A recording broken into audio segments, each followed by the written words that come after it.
हरियाणा में सामने आया कथित 1500 करोड़ रुपए का वर्क स्लिप घोटाला केवल एक प्रशासनिक गड़बड़ी नहीं बल्कि एक असंगठित क्षेत्र के सबसे कमजोर तबके निर्माण श्रमिकों के नाम पर चल रहे एक गहरे संगठित और लंबे समय से चले आ रहे सिस्टम पर गंभीर सवाल खड़े करता है। दरअसल ये मामला तब सुर्खियों में आया जब खुद राज्य के श्रम मंत्री अनिल विज ने दिसंबर 2025 के अंत में विधानसभा के अंदर इस पूरे प्रकरण को उठाया और इसे सीधी लूट करार देते हुए स्वतंत्र जांच की मांग की।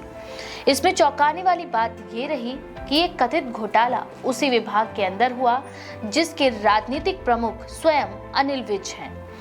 निर्माण श्रमिकों के लिए कार्य पर्ची यानी वर्क स्लिप और पंजीकरण प्रमाण पत्र महज कागजी दस्तावेज नहीं होते। ये दस्तावेज उस पहचान का आधार होते हैं जिसके दम पर कोई श्रमिक राज्य द्वारा संचालित भवन एवं अन्य निर्माण श्रमिक कल्याण बोर्ड की योजनाओं का लाभ ले सकता है। भारत में निर्माण श्रमिकों का बड़ा हिस्सा असंगठित क्षेत्र में काम करता है, जहां न तो स्थायी नौकरी होती है और न ही सामाजिक सुरक्षा।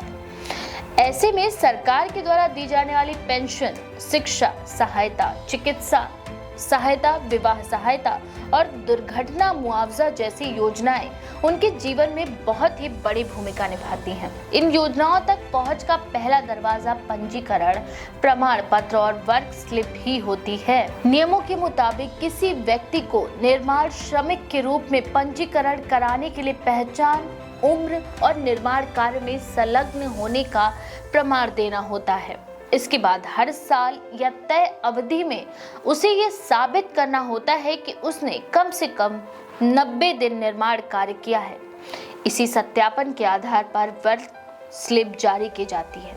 ये प्रक्रिया अब अधिकतर जिलों में ऑनलाइन हो चुकी है, जहां संबंधित अधिकारी दस्तावेजों, फील्ड रिकॉर्ड्स और कई मामलों में स्थल निरीक्षण के बाद वर्क स्लिप को प्रमाणित करते हैं। यही वो प्रक्रिया है जिसमें बड़े पैमाने पर धांधली के आरोप लगे हैं। श्रम मंत्री अनिल विज के मुताबिक करीब 4 महीने पहले विभाग के अंदर ही अधिकारियों को ये महसूस हुआ कि वर्क स्लिप के सत्यापन में कुछ असामान्य हो रहा है। कई जिलों में ये सामने आया कि एक ही अधिकारी ने बेहद ही कम समय में हजारों वर्क स्लिप सत्यापित कर दी। कुछ मामलों में तो एक दिन में 2000 से ज्यादा स्लिप को प्रमाणित किया गया, जबकि नियमों के अनुसार इसमें भौतिक सत्यापन और साइट निरीक्षण शामिल होना चाहिए। प्रशासनिक तौर पर यह लगभग असंभव माना गया कि कोई एक व्यक्ति इतने कम समय में इतने मामलों की वास्तविक जांच कर सकता है। इसी संदेह के आधार पर शुरुआत में कुछ जिलों में आंतरिक जांच कराई गई। जब शुरुआती जांच में अनियमितताओं की पुष्टि हुई तो राज्य सरकार ने सभी जिलों में बहुसदस्यीय समितियों के जरिए डोर टू डोर भौतिक सत्यापन के आदेश दिए। ये सत्यापन प्रक्रिया लगभग 4 महीने तक चली और 13 जिलों से जो प्रारंभिक रिपोर्ट सामने आई उसने पूरे तंत्र को हिलाकर रख दिया। अगस्त 2023 से मार्च 2025 के बीच जारी की गई कुल 5,99,758 वर्क स्लिप में केवल 53,249 को ही वैध पाया गया। इसी तरह 2,21,517 पंजीकृत निर्माण श्रमिकों में से केवल करीब 14,240 ही वास्तविक पात्र निकले। इन सभी आंकड़ों का मतलब ये था कि बड़ी संख्या में ऐसे लोग पंजीकरण और वर्क स्लिप के जरिए सरकारी योजनाओं का लाभ उठा रहे थे, जिन्होंने कभी निर्माण कार्य किया ही नहीं। कई मामलों में पूरे के पूरे गांवों को फर्जी पहचान के आधार पर निर्माण श्रमिक दिया गया। इन्हें फैंटम वर्कर्स कहा गया। ऐसे काल्पनिक श्रमिक जो कागजों में मौजूद थे लेकिन जमीन पर इनका नामो निशान नहीं था। वरिष्ठ अधिकारियों का ये मानना है कि ये महज क्लरिकल गलती या तकनीकी चूक नहीं हो सकती। उनके अनुसार ये सिस्टमैटिक मिलीभगत, कमजोर सत्यापन और संभवतः संगठित हेरफेर का ही नतीजा है। घोटाले की गंभीरता इस बात से भी समझी जा सकती है कि एक फर्जी श्रमिक औसतन करीब 2.5 लाख रुपए तक के सरकारी लाभ का हकदार बन सकता था।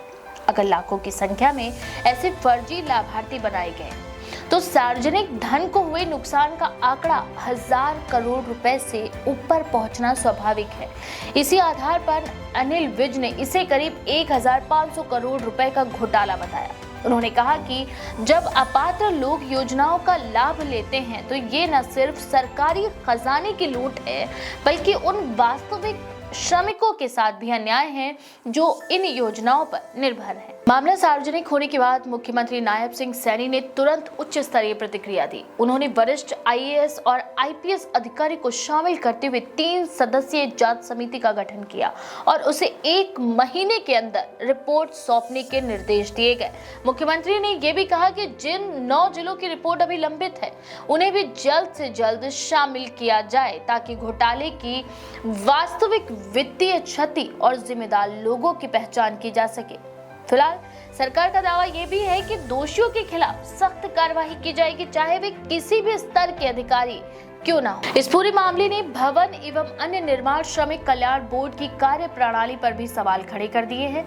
दरअसल ये बोर्ड श्रमिकों और उनके परिवारों के लिए कई तरह की योजनाएं चलाता है। इनमें मातृत्व लाभ के रूप में 36,000 रुपए, पितृत्व लाभ 21,000 रुपए, बच्चों की शिक्षा के लिए सालाना 8,000 से 20,000 तक की सहायता मिलती है और कक्षा 10 और 12 में अच्छे अंक लाने पर 21,000 से 51,000 रुपए तक की छात्रवृत्ति, तकनीकी और पेशेवर पाठ्यक्रमों के लिए पूरी फीस की प्रतिपूर्ति जैसी सुविधाएं भी शामिल है। इसके अलावा बेटियों के विवाह, महिला श्रमिकों के आत्म विवाह, साइकिल, औजार, सिलाई मशीन, इलेक्ट्रिक स्कूटर, लैपटॉप, चिकित्सा उपचार, दिव्यांगता सहायता, पेंशन और दुर्घटना मुआवजे जैसी दर्जनों योजनाएं भी हैं। इन योजनाओं का उद्देश्य निर्माण श्रमिकों को सामाजिक और आर्थिक सुरक्षा प्रदान करना है, लेकिन जब यही योजनाएं फर्जी दस्तावेजों के जरिए अपात्र लोगों तक पहुंचने लगे तो इसका सीधा असर उन वास्तविक श्रमिकों पर पड़ता है जिनके लिए ये योजनाएं बनाई गई थी। एक्सपर्ट्स का ये मानना है कि इस तरह के घोटाले से न केवल सरकारी संसाधनों की बर्बादी होती है बल्कि कल्याणकारी योजनाओं की विश्वसनीयता भी कमजोर पड़ती है। भविष्य में जब सरकारें नई योजनाएं लाती हैं तो ऐसे मामलों के चलते जनता का भरोसा भी डगमगाता है। राजनीतिक स्तर पर भी ये मामला संवेदनशील बन गया है। एक और श्रम मंत्री द्वारा अपने ही विभाग में घोटाले का आरोप लगाना सरकार के भीतर असहजता पैदा करता है। वहीं विपक्ष ने इसे प्रशासनिक विफलता और भ्रष्टाचार का उदाहरण भी बताया है। विपक्षी दलों का कहना है कि इतने बड़े पैमाने पर फर्जीवाड़ा बिना राजनीतिक संरक्षण के संभव नहीं है। हालांकि सरकार का कहना है कि जांच पूरी होने से पहले किसी नतीजे पर पहुंचना बिल्कुल भी उचित नहीं होगा। फिलहाल पूरे हरियाणा में श्रम विभाग और संबंधित बोर्ड के कामकाज पर नजरें टिकी हैं। जांच समिति की रिपोर्ट से ये साफ होने की उम्मीद है कि ये घोटाला कैसे और किन लोगों की मिलीभगत से अंजाम दिया गया। साथ ही ये भी देखा जाएगा कि भविष्य में इस तरह की धांधली को रोकने के लिए क्या ठोस सुधार किए जाते हैं। क्या सत्यापन प्रक्रिया को और कड़ा किया जाएगा? क्या डिजिटल सिस्टम में जवाबदेही तय होगी? क्या दोषी अधिकारियों पर वास्तविक दंडात्मक कार्रवाई होगी? फिलहाल ये मामला सिर्फ हरियाणा तक सीमित नहीं है बल्कि पूरे देश में चल रही कल्याणकारी योजनाओं के लिए क्रियान्वयन पर एक बड़ा सवालिया निशान है। अगर सबसे कमजोर वर्ग के नाम पर बनाए गए सिस्टम में ही इतनी बड़ी सेंध लग सकती है तो ये प्रशासनिक सुधार और पारदर्शिता की जरूरत को और भी रेखांकित करता है। आने वाले समय में ये देखना काफी दिलचस्प होगा और अहम होगा कि ये घोटाला केवल खबरों तक सीमित रहता है या वास्तव में व्यवस्था को बदलने की दिशा में कोई ठोस कदम उठाए जाते हैं। तो इन घोटालों के बारे में आपका क्या विचार है? अपनी राय कमेंट सेक्शन में जरूर लिखें और क्या आप चाहते हैं कि सिस्टम में बदलाव आए तो जरूर हमें ये बताएं। ऐसी और भी लेटेस्ट अपडेट्स के लिए देखते रहें द पेज 19।